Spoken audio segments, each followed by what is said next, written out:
So something phenomenal happened a few days ago, and I am so proud to announce that we have reached over 100 subscribers.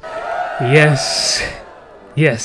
I'm gonna be honest, I didn't think I was going to hit that goal, but man, it feels great. And I am incredibly grateful for all the kind words and the viewers. Thank you for making this possible. Now I'm just thinking about what to do next. And I think the best way to celebrate 100 subscribers is with a story. So I'm gonna tell a story. This story is going to be about how I got started, basically. How I started drawing, I started YouTube, and mentioning the advice I received along the way, mentioning how I went from art style to art style.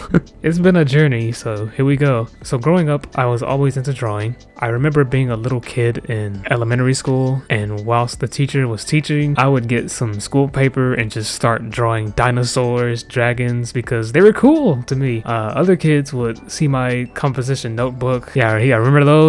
A composition notebook.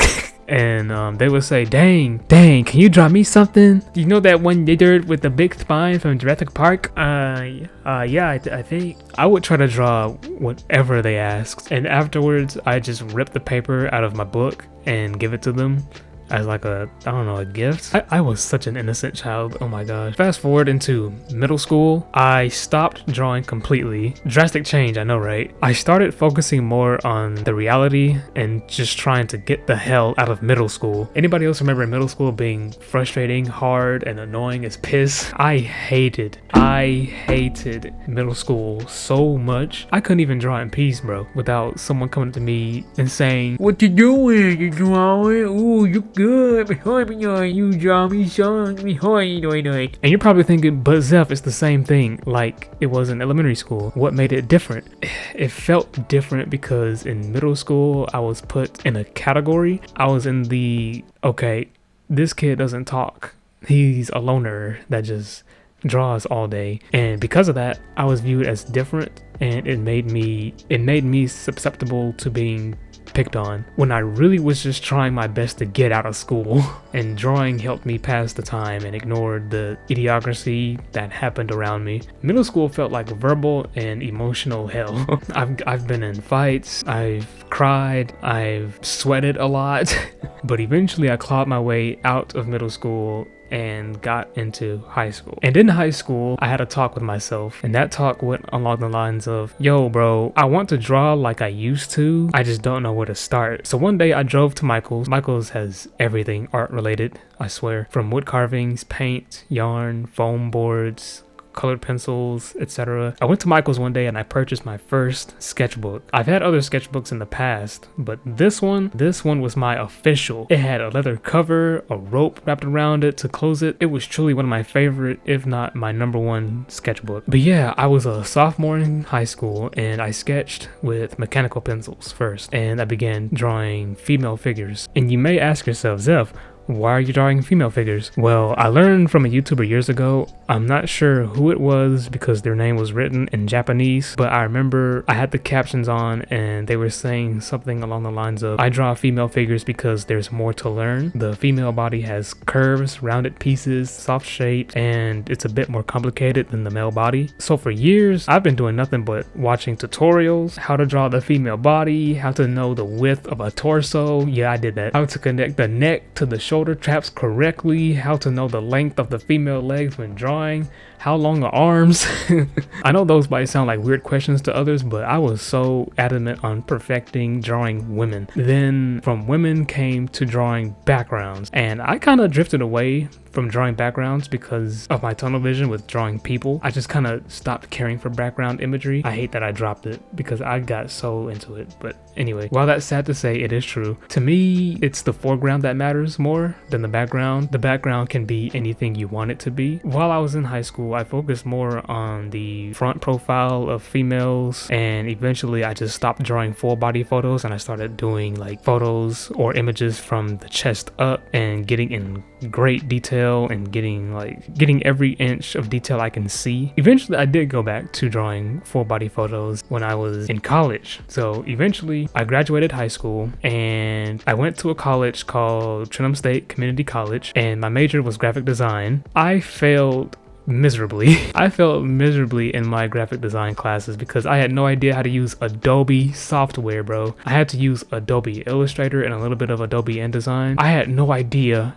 how any of those programs worked. I'm not gonna lie. Coming from a guy that uses a paper, a pencil, and an eraser, I didn't know what the hell Adobe was until I got into college. I wanted to get into digital art eventually, but at the same time, I was contemplating like, I don't know if I want to do this. I don't know if this is for me. I'm used to drawing with a notebook and a pencil. Now I'm making circles with a mouse and a keyboard. Who am I? Long story short, I transferred from Trenton State and I began attending Auburn University of Montgomery. When I transferred to this other college, this is where I really started to lock in and learn these Adobe programs because I knew they were important. I watched YouTube videos and tutorials about these programs. Eventually, I fell in love with Adobe Illustrator. That was my main software I used for all of my graphic art projects. Later down the line, as I was a junior in college, I started working. This is a side story. Whilst I was in college, I did not have my own laptop or my own computer to do my projects on. So every weekend, I had to drive 15, maybe 10 to 15 minutes away to go to school on a fresh Saturday morning, Sunday afternoon, and I would go to the library and I would just work for 8 hours a day on a project. My weekend was basically gone, and I didn't like that at all. I had no time to game, I had no time to have fun. I just had to go to the school and use their computer to do my homework and everything else, and I didn't like that. I was tired of it. And so one semester I took a break from college and I decided to go to work. I went to work at a restaurant. I'm not gonna say which restaurant, but I worked as a dishwasher for about, I think 3 months, maybe 4 months. And whilst I was a dishwasher, I decided to save my money because I really wanted my own laptop. And so that was my goal. I was gonna save as much money as possible. I was hoping to have a goal of over $1,000 by the end of the 4 months and try my best to find a good laptop for my graphic design classes. Eventually I did. Eventually I saved up to about $1,400. First I checked Amazon and I looked for a laptop, and I felt like I was wasting my time because I didn't know anything about laptops. Like specs, like when it comes to like specs, when it comes to RAM, when it comes to RGB, yo, you got me. I'm cooked. I don't know anything about the technicalities, except I had a friend. I made a friend in college. His name's Cam. He taught me a lot of stuff about laptops because he's had one for a couple years now. So every question I had regarding a laptop, he basically informed me about it. Then he told me, hey, instead of using Amazon, why don't you check with Best Buy? And so I looked on Best Buy. I was already locked in on one laptop I saw on Amazon, but there were only like 2 or 3 in stock, and the semesters were beginning to start back up around this time. So I basically only had like a few hours to buckle down and pick out a laptop. The reason why I say a few hours is because it was going to be shipped to my house in like 7 days. So I had to buckle down and make a decision. Do I want to buy this laptop I see on Amazon, or do I want to check Best Buy and pray that I find a decent one? Ironically, the laptop that I was going to buy off Amazon sold out. It sold out at like 3 a.m. I was up. I was surfing everything. I was up. The laptop sold out. So I had to go to Best Buy. I checked Best Buy and I saw a deal of an ROG Zephyrus, and it was being sold for like $999, and that was right in the budget. That was directly in my budget. And so I said, you know what, add to cart, buy. And it was up from there, bro. Eventually I got the laptop in the mail, and that's where it started. That's where my digital art journey started. So working as a dishwasher and being paid $15.50 an hour to finally get my own laptop, it paid off. Eventually I downloaded a program on my laptop called Krita. Krita was the first art program that I downloaded, and it was free. Why Krita?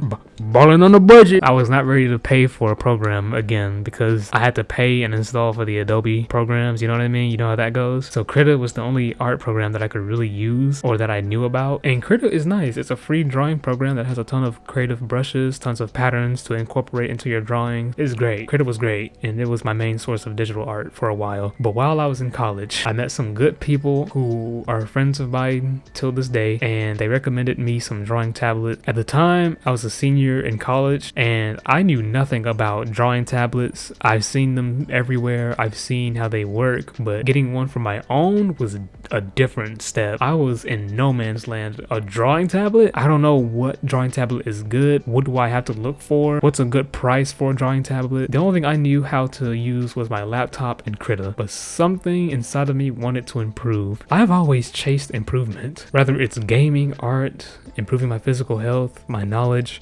I just always want to improve on something. And if a drawing tablet would help my art improve, I'm willing to learn. So I asked my friends tons of questions and got some advice from my friends who are amazing artists, I must say. Raykin, that's my homie. Shout out to him for teaching me everything I know as far as art programs, what to look for. He was a big help. And Ruvik, she's another amazing artist. I gotta thank her for teaching me art techniques and tactics to improve my line art. These two have taught me a lot. Eventually, I ended up going to Raykin about which tablet I should get, and I decided to give the Huion tablet a try. That's what they recommended me. I also downloaded Clip Studio on my laptop, which was an achievement because I had no idea it existed until Raykin told me. I heard it was a top-tier digital art program alongside Procreate, and I see why. It took me a couple of months to get used to, and some features I still have no idea how they work, but so far I'm working around everything I know. Even today, Clip Studio is the main software I use to draw everything. Will that ever change? I don't know. I heard Procreate wasn't that bad either, so that might be something to try in the future. Going back on topic, I eventually graduated college with a bachelor's degree in graphic design, and I honestly didn't know what to do with it. The town that I live in does not provide a ton of graphic design opportunities, but I didn't want my art background to go to waste, in particularly the character design aspect. One piece of wisdom, this is a side story again, one piece of wisdom that I am being defiant about was this advice from this one very intelligent designer. I cannot remember his name, it was probably Derek or something, but he said drawing characters and OCs will not get you anywhere in this state. The people here care about web design, newsprint, and logo design. Drawing can be your hobby, but it won't make you successful here. And he was so right. You probably think to say to yourself, no, that's not true. But nah, he was right. He was right. Drawing all these 2D characters did not bring me to where I am today, but I'm being defiant because as much as he prompted me to dwell in web design and earn big money, I refuse to go down that path because it will not bring me happiness. Designing a website, I can learn that. I can learn that easily. I really can, but I don't want to go down that rabbit hole. I'd be making other people and customers happy, but I won't be happy nor excited if I followed that career path. So I chose to continue to draw my characters and create this platform on YouTube to bring my creativity and experiences to a different audience, a much broader audience, in hopes it would ascend my dreams of becoming a successful storytime YouTuber. In Jesus' name. Am I naive? Yes. Should I have listened to him? Yes. Could I have gone up in the wealth chart? Yes. But would I be happy doing what I am doing? No. Working for a lifetime and being unhappy isn't in my character. That's not who I am. That's the person I'm trying to avoid at all costs. So far from what I've seen and how many views I bring in and the amount of comments I get on these videos I make, I am completely comfortable with the path I'm on currently, and I'm going to keep going until the wheels fall off, and nothing's going to convince me. And I say that to say this is where I am today. And now you know my story of how I got started as a YouTuber, as a digital artist, as me. Oh, and one side fact that I haven't mentioned yet, my first laptop was a Zephyrus or Zephyrus, however you pronounce it.